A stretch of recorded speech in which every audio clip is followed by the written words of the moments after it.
Durotoye is an expert, global speaker, and nation builder. He is the founder and CEO of the Gemstone Group, a leadership development institution comprising of the Gemstone Leadership Institute, the Gemstone Leadership Network, and the Gemstone Nation Builders Foundation. Fela is highly regarded as one of Africa's leading executive coaches. He is an official member of the Forbes Coaches Council, an invitation-only community for senior-level executives in the global coaching industry. Fela graduated from Obafemi Awolowo University with a Bachelor's of Science degree in Computer Science and Economics, and later earned a Master's degree in Business Administration from the same institution.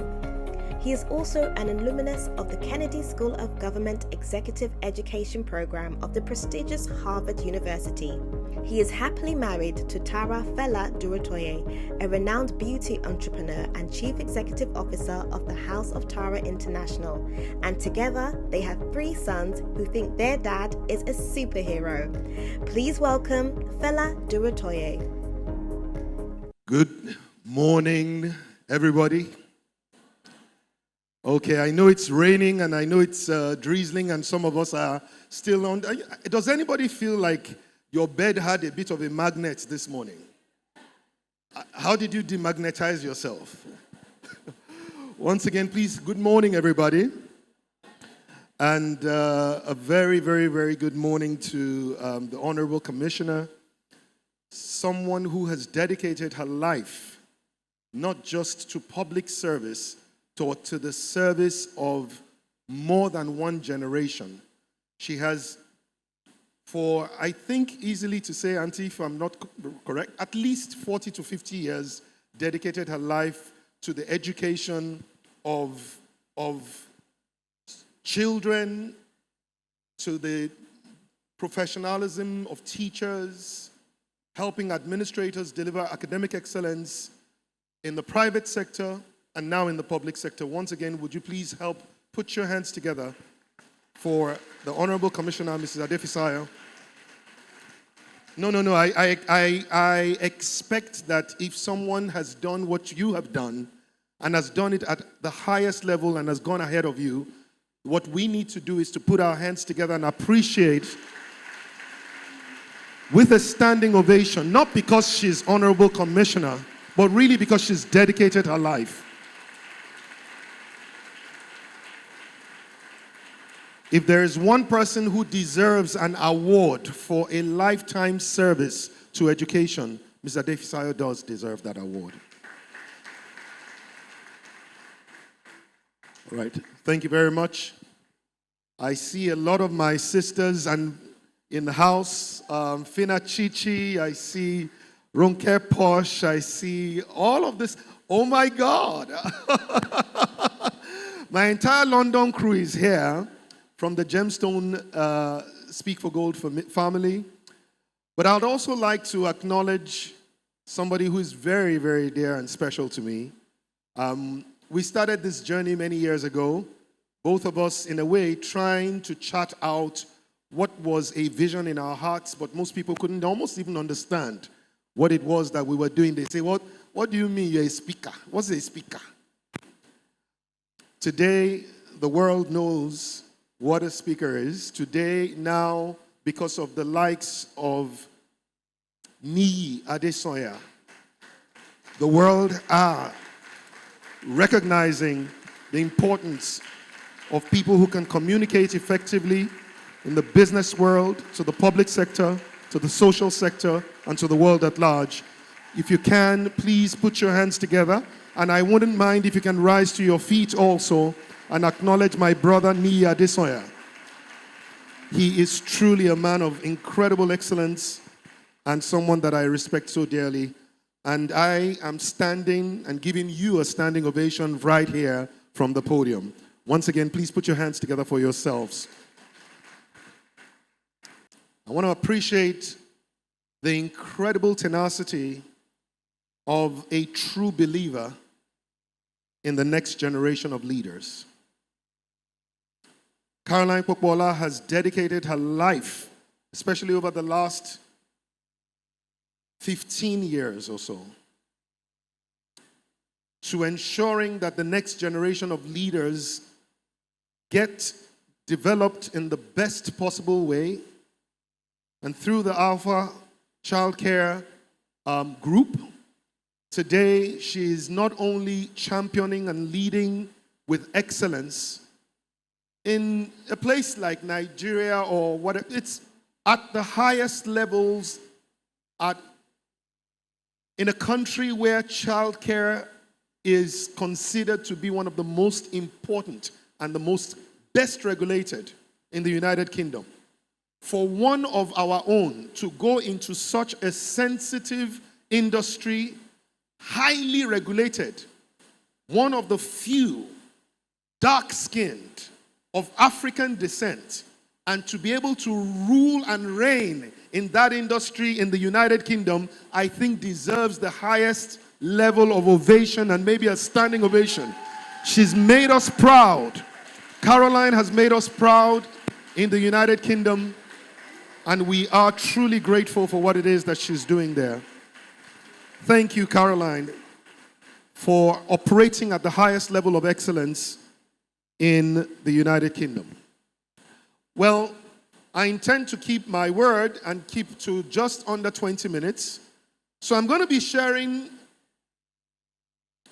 what will just be about 3 quick stories. And I'm hoping that from those stories you will be able to take something away that will be most useful to you. Is it possible for me to? Okay, great. Now, my first story comes from this slide that you see here. And I'm going to be reading so that I don't take much time in describing what happened. I'll be reading a post that I made on the 26th of September 2021. This picture was taken on the 12th of September 2021. But the post that I did on Instagram was done on the 26th of September. And I'm just going to read the post to you so that I don't take time in describing what it is that was going there. The post reads, "There is a story behind this picture. A couple of weeks ago, more precisely, on Sunday, the 12th of September 2021, an Ethiopian airline hostess smiled warmly as she welcomed me on board with a cool glass of orange juice. I was just about to thank her with a smile when she threw me into utter confusion with the words, 'Happy New Year' from Ethiopia Airlines. What? Happy New Year? On the 12th of September? I was totally bewildered. Realizing that I needed an urgent explanation, she went on to explain to me that today is the beginning of the year 2014, according to the Ethiopian calendar. What?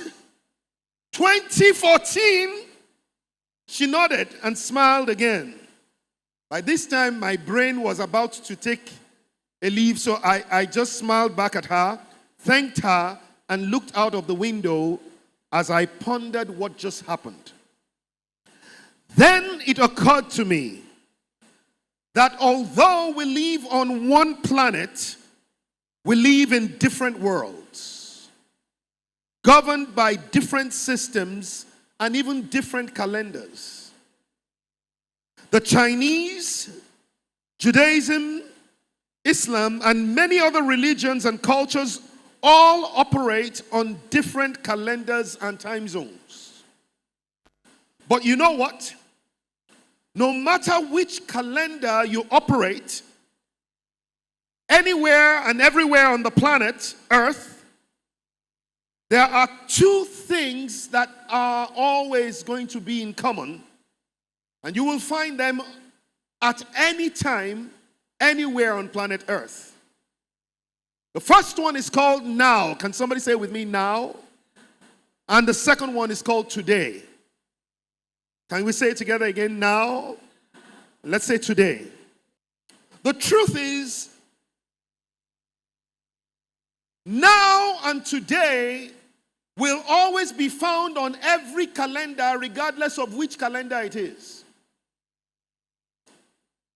But the challenge that you face is that you cannot find today listed amongst any of the days of the week. You've got Sunday, you got Monday, you got Tuesday, you got Wednesday, you got Thursday, Friday, and Saturday, but you cannot find today on a calendar. You can't find today on the Jewish calendar, you can't find today on the Islamic calendar, you cannot find today on the Ethiopian calendar, you cannot find today on any of the calendars in the world, and yet today is on every time zone. It's also interesting that you can never find now numbered among any of the hours of the day. No matter how expensive the wristwatch is, you can't find a moment in time on the most expensive wristwatch called now. And yet, now and today are the most important time zones of the world. Today is the best day of the week, and now is the best time of the day. And in whatever culture, time zone, or calendar you operate in, if you can master the use of today, and especially this hour called now, you will master your life, and I guarantee your success will be inevitable. And if you can dedicate yourself today to the pursuit of your life's purpose, and then true success will become inevitable. Basically, I hope everybody can hear me. Can everybody hear me from the back? Basically, what I was just trying to share was that in a day, today and now are the most important decisions that you can have and make that will affect your future. So the question is, what are we doing today and what are we doing now? My next two slides will help me. Okay, now this one. The truth about it is that when you look at the human race is not a race between the Caucasian race and the black race or the Hispanic race and it doesn't matter. It is a human race, and that race is actually a relay race. It's a relay race where one generation must run their race, and by the time they are done, and they should know when they are done, they must know when to hand over the baton to the next generation. And this baton can be anything and many things. For some people, they would say, well, the baton is a good name. And when you run your race, you must be able to hand over a good name to the next generation and hope that the next generation keep that. For other people, the baton could be a nation. And we must build our nation in such a way that we can hand over a better nation to the next generation than the one we inherited from our parents. For some other people, the baton could be a company like Alpha. And we must run our businesses in a way that will help us to build institutions that outlast any one generation. But today I want to talk about the baton in another way, based on two challenges that every generation faces. You see, every relay runner understands something that is very important. That for us to be able to win, regardless of how well I have run my own leg of the race, everybody that takes on the baton from me must always also win their own leg. True or false? Which means that no matter how well I do, if the next generation does not do as well, then all of us have failed, even if I did well. In a relay race, your medal is not guaranteed by your performance alone. It's guaranteed by our performance. That is why relay runners have a we mentality, not a me mentality. Does anybody understand where I'm coming from? and realize that there is a me that must do my best, but there is a we that must succeed. And I may not be able to affect what it was that happened behind me, but I must have a role to play in what will happen after me. Does somebody understand where I'm coming from? Now listen to this. Oh, sorry, you can't see that again. Are you able to put it there? There are two challenges that every generation faces. The first one is, how do I prepare whatever I'm going to hand over to the next generation in such a way that they can carry it and run and win with it? But the second challenge is, how do I prepare the next generation to be able to receive whatever I have worked for, and they will also be able to run with it? So the first one is, how do we prepare? Whether it's a company, how do we prepare our company in a way that it will do well, so that by the time we hand it over to the next generation, they are starting off not where we started, but at a higher level? How do we hand over the nation in a way that the nation is better off than the way we started, so that when they take it over, they are able to go further? But that is one problem. The second problem is, how do we prepare them to succeed with what we hand over to them? What is the thing that we give to them that helps them to succeed in whatever situation the world throws it? And the next generation is really going to live in a different world from ours. Today, we are all terrestrial. We live here on earth and then we visit online. But as we are seeing, the world is spending more hours online than it is spending in real time. And now online is becoming real time, and real time is becoming online. I was saying to someone 2 years ago, all of my revenue was being made in real time. As a leadership coach, all of my coaching was done one-on-one, face-to-face. And when people outside Nigeria wanted me to coach them, they would say, please, when are you coming to the UK? And I would give them the time. And if some of them could afford it and they needed me badly, they would say, I would send you a ticket and they will fly me down. But since COVID, ladies and gentlemen, the world has changed for me. The reason why I know all of these amazing, beautiful people, Caroline, Fina Chichi, everybody that I have met, especially those on the Speak for Gold tribe that I've been talking about, Ronke Posh, everybody. The reason why I know them is that all of them have been through a training that I ran online. And ladies and gentlemen, can I say to you that since COVID, 100% of my revenue has come from online. 100%. There is nothing that I have earned money from that has required my physical presence in the last 2 years. No, it's not an applause. I'm just saying the world has changed, and the world is changing. In the next 15 years, teachers may be taking care of children only God knows where. Because you might be using virtual reality to see where the child is and guiding the child, and yet it might be a robot that is somewhere there nurturing that child for you. Who knows? All I'm saying to you today is that the world is changing. But I can promise you that as the world changes, the only thing you can give that does not change is values. Every time you give values to the children, it guarantees that wherever they go in life, they will be able to take the right decision that will help them succeed, regardless of whatever the challenges they're facing in their time is. Values are the things that are eternal principles.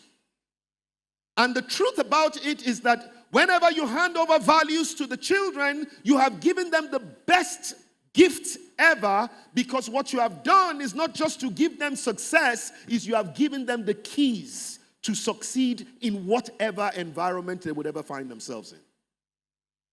Somebody please say with me, values. Values are the internal operating system that the brain uses. Values are the PVC, and I didn't mean PVC from the permanent voters card. I mean personal value code.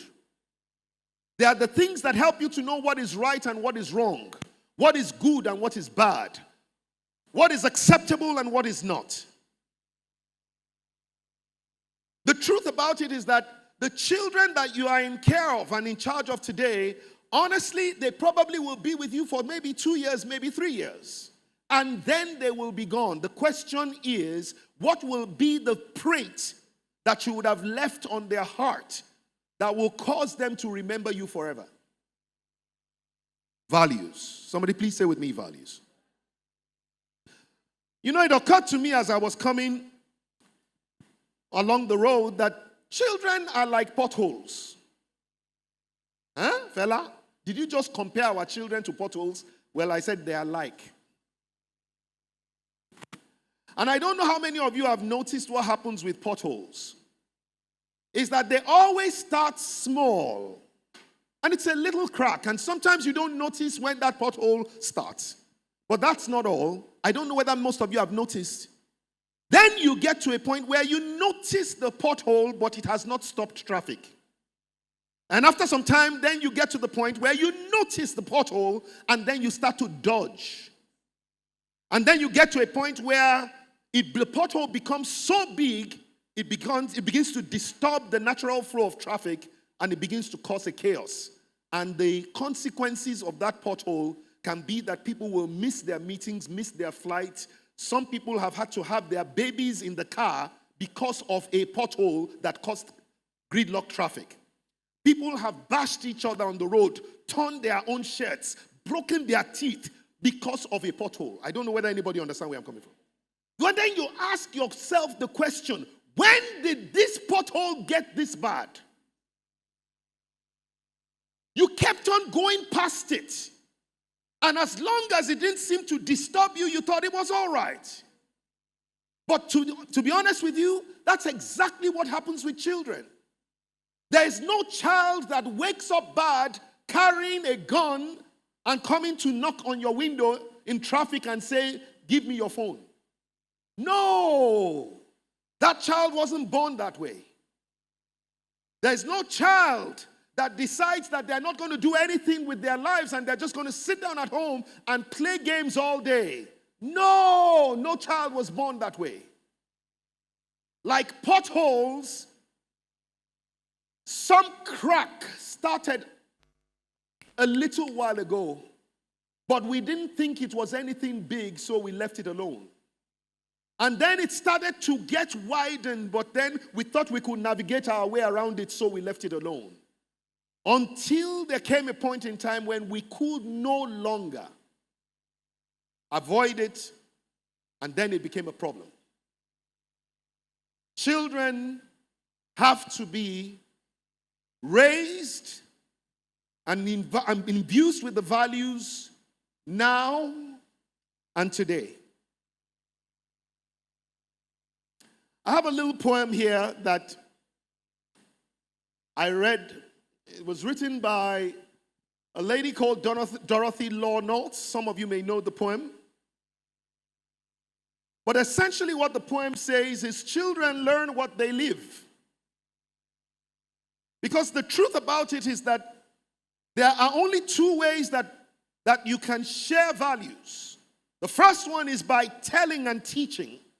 The second one is by showing so that the children experience it. Now, please listen to this. You can teach values by telling the children, but children learn more by what they see than what you say. And the truth about it is that children, even at the age of 2, 1, 3, up till the age of 6, many times they learn the most by observation. And so to the parents in the house and to the teachers, administrators, I'd like to read Dorothy Law's, her poem to you, and I hope that it makes sense to you. If children live with criticism, they learn to condemn. If children live with hostility, they learn to fight. If children live with fear, they learn to be apprehensive. If children live with pity, they learn to feel sorry for themselves. If children live with ridicule, they learn to feel shy. If children live with jealousy, they learn to feel envy. If children live with shame, they learn to feel guilty. If children live with encouragement, they learn confidence. If children live with tolerance, they learn patience. If children live with praise, they learn appreciation. Next. If children live with acceptance, they learn to love. If their children live with approval, they learn to like themselves. If children live with recognition, they learn that it is good to have a goal. If children live with sharing, they learn generosity. If children live with honesty, they learn truthfulness. If children live with fairness, they learn justice. If children live with kindness and consideration, they learn respect. If children live with security, they learn to have faith in themselves and in those about them. If children live with friendliness, they learn that the world is a nice place in which to live. And I think Dorothy notices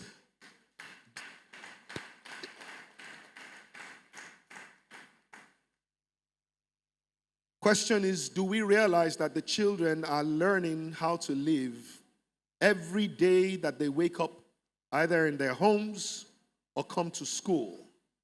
And they don't really need you to say much. If you say it and they can understand, praise God, good for you. But they are watching you anyway, and that's how they are learning how to live. Ronke Posh did something amazing, demonstrating how two ways in which you can speak to someone will deliver the two different results. The truth about it is that, yes, you can see in the immediate term the response of that child to the way that you shouted or you responded or communicated with them. But what you may not realize was that you also sowed a seed that will germinate in that child's life much later. My prayer is that, in a way, the reason why our children will become leaders is because they came in touch with you. Is that they would learn to live with appreciation. They would learn to live with praise. They will learn to live with acceptance and approval.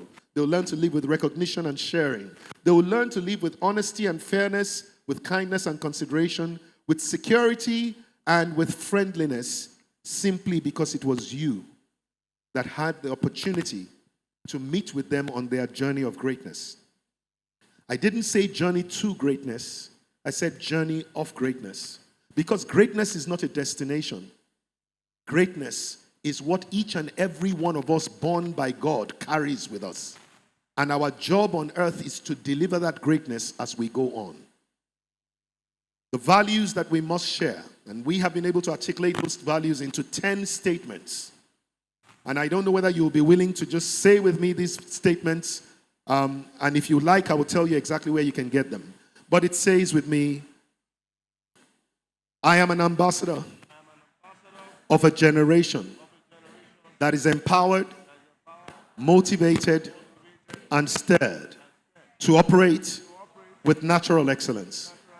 And this day, I hereby commit to build my country and my nation into one of the greatest nations on earth. And I accept responsibility to build the next generation to be better than our generation. And to this end, I will make a positive impact on everyone I meet and everywhere I go. I will be a solution provider and not a part of the problem to be solved. I will be a role model worthy of emulation. I will be my best in all that I do, particularly the things I'm naturally good at. I will do the right thing at all times, regardless of who is doing the wrong thing. I will value time and make the best use of it. I will care and show respect to all through my words and my actions. I will consciously build a great legacy starting now, today, and every day. I will live a life of integrity and honor, and I will make my family, my nation, and my God proud. So help me God. Well, since you called yourself ambassadors, then allow me to address you properly, Your Excellencies.